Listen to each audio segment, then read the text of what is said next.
Okay, guys, thanks for listening and tuning in. Make sure that you subscribe. And this has been a long time in the making, something I've really wanted to talk about. This is the story of my first huge heartbreak.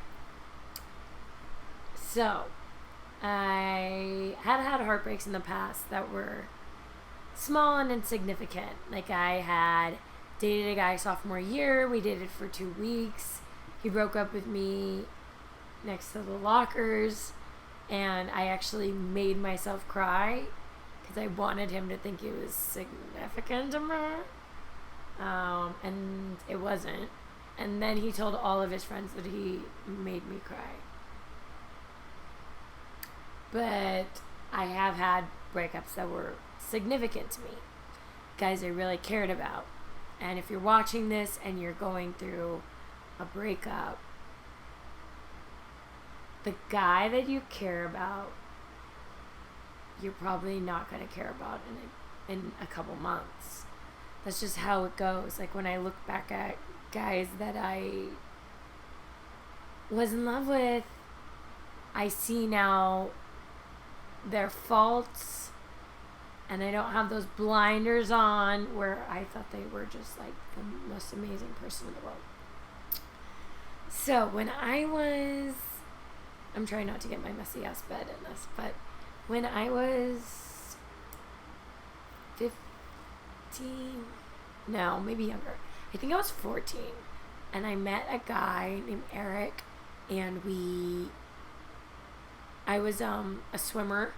I was on swim team, and he was a lifeguard at the pool that I swam at. And I had never really had like a serious boyfriend.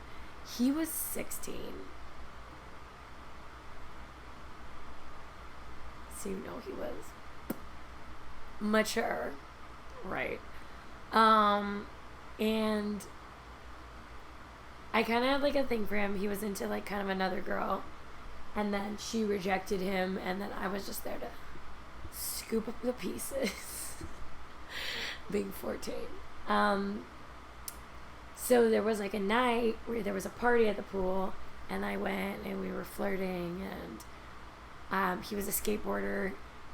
You remember when people used to like draw on their shoes? I don't know if they still do that, but he did that. He was a skateboarder, and he had like kind of like punk like ghetto style, and he had drawn a heart on his shoes with a triangle in the middle.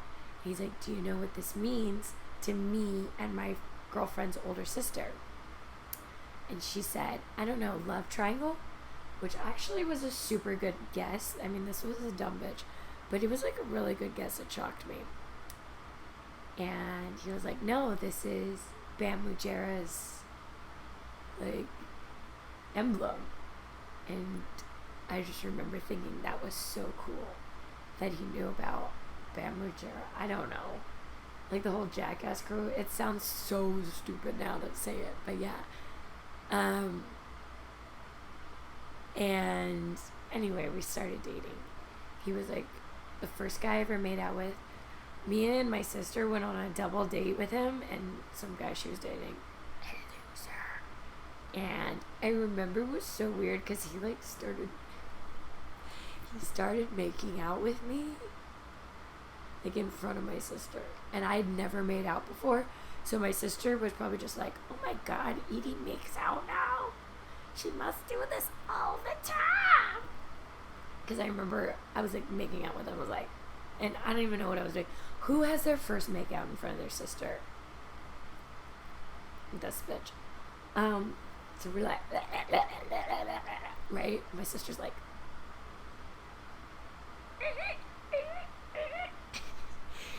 and then we just had like a fun relationship. I had a lot of fun.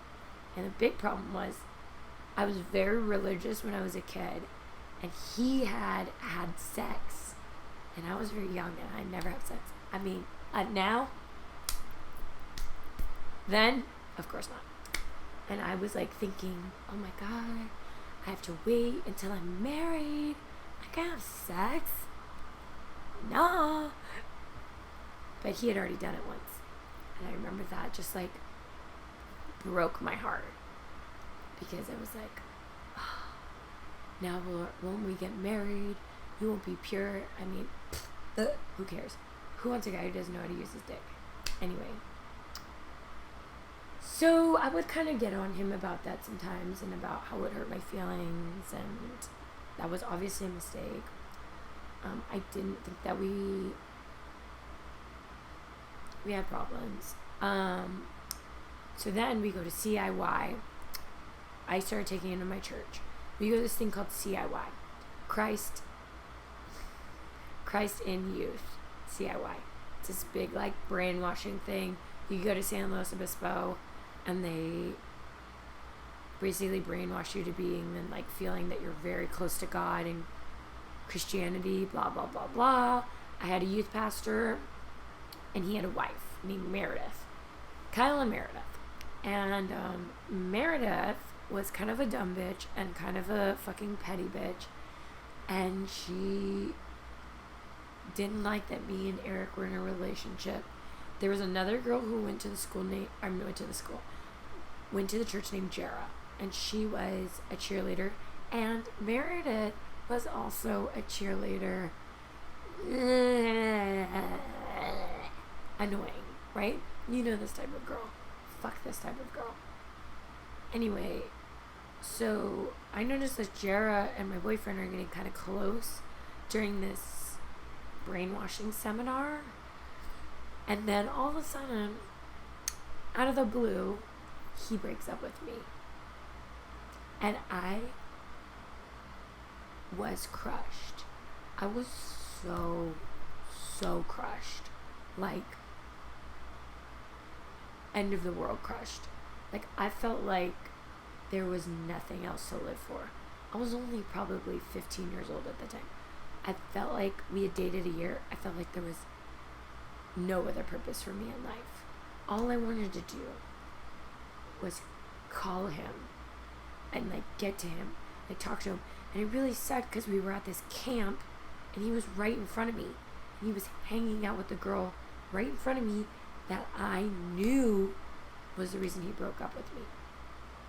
So I was like obviously panicking and trying to convince him that he'd made a mistake. And this fucking youth pastor would not let me talk to him. She was like, you're not allowed to talk to him for the rest of the trip. You need to let him go.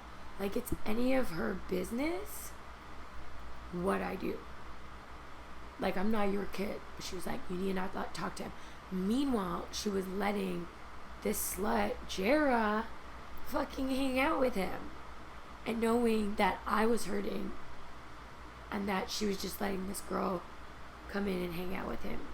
And take him away from me. And it killed me. I had to watch them hanging out knowing that was the reason. And my pastors who were supposed to be protecting me were keeping us apart. And to this day, as a 30-year-old woman, I don't know why. Because it was really none of their business to get involved and say, you can't talk to him for the rest of the trip. Nothing dramatic happened. Like, I wasn't acting crazy or anything. Like, I did want to talk to him. And it was none of their business, really, that we broke up. And I don't know why they would let some other girl, like, come and hang out with him, knowing how that would look in front of me. I think it's just, they're stupid. Like, they don't know how to control kids or the situation. And I think they're just trying to be spiteful and hateful. To this day, it's been 15 years. I still can't figure it out. The older I get, it's not like I get more mature and can figure it out. I really think it was a fucked up thing to do. We broke up, and then I found out this girl, Jera, has sex. Big surprise. So I'm not having sex because I'm trying to be a good Christian. And then my pastor and his wife are telling me, oh, you can't go to him, you can't blah, blah, blah. Meanwhile, he's talking to her about how they both have sex, and now they're probably having sex. It was a really hard lesson in life. But You know, every time you break up with somebody, you kind of realize that they're a loser. Like, later, like 3 weeks later, like, ugh, I was just in like a weird spot. And I was so hurt. But that was my first heartbreak. I never think about that guy anymore. He doesn't matter to me. Which I think is how it always goes. But it was fucked up. I'm going to start doing more of these vlog things. Please subscribe. Please leave comments. It keeps me going. It ignites my fire. Alright, bye.